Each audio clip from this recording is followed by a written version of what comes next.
Samsung Galaxy A5 and A3, sleek, slim, fully metal. Side by side on a table, the two nearly identical rectangular handsets look innocuous enough and extremely familiar. Yet two things quietly make the Samsung Galaxy A3 and A5 stand out: their all aluminum material and their unibody construction.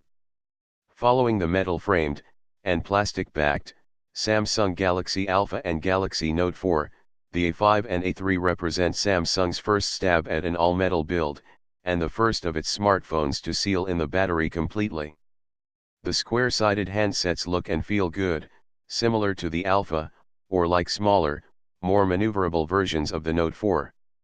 They're also on the light side and are noticeably slim. In fact, they're the most svelte Galaxy phones yet. Don't look for any real standout textures or design elements to show off the move to metal. These smooth-back specimens are understated as far as that goes. Since the back cover isn't removable, you'll find the SIM card and microSD card slots on the right edge.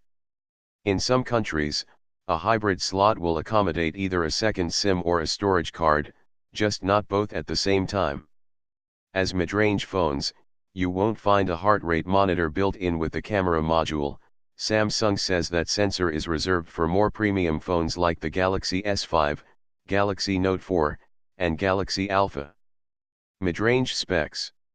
You might think that looks metal casings like these would house equally high-end specs, but the A series is actually defined by mid-range specs that target a more youthful demographic. Samsung's market studies revealed that this group isn't fussy about top-flight hardware, but is turning toward the metal trend in a serious way. Samsung also points out that the A5 and A3 emphasize sound quality, with adjustable audio that increases volume when it detects competing background noise.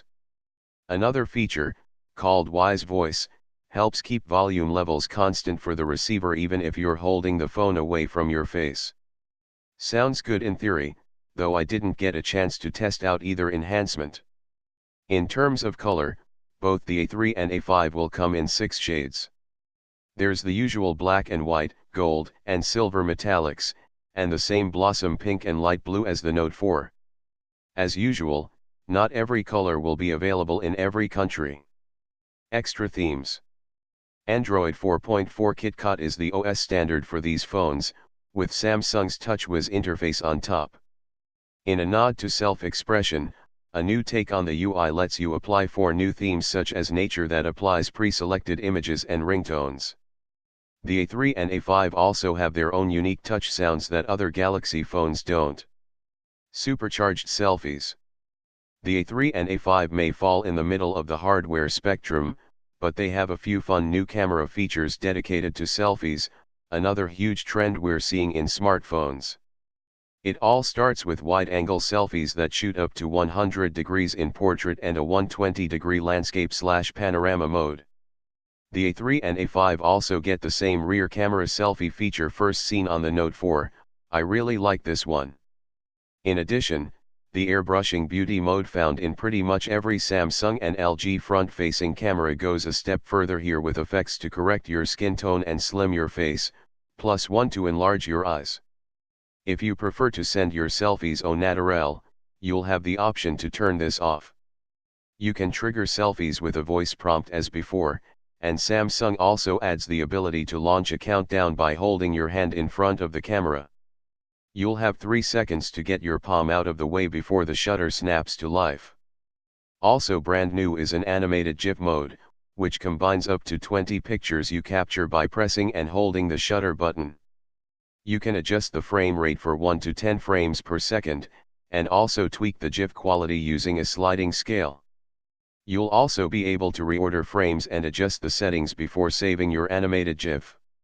It's a cute idea, but one that's clearly still in its infancy. Quality on my GIF was choppy in my hands-on demo, and that's because it caps off at a 640x 480 pixel video resolution. Sharing is also limited.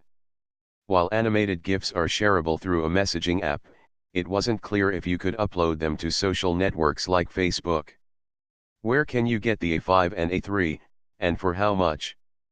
The Galaxy A3 and A5 will launch in Asia first in November, including China, followed by rest of the world.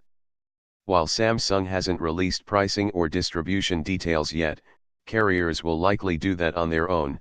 Look for costs of unlocked models to come in significantly lower than the Note 4. Outlook. Once again, Samsung's approach of aiming its first fully metal devices to the middle of the market rather than the tippy top is a different strategy than I'd have expected from the smartphone leader. It isn't an unreasonable position, however. Appearances matter, and with mid-range specs largely on par with competing devices, the more premium metal may very well help the A3 and A5 stand out against rival phones.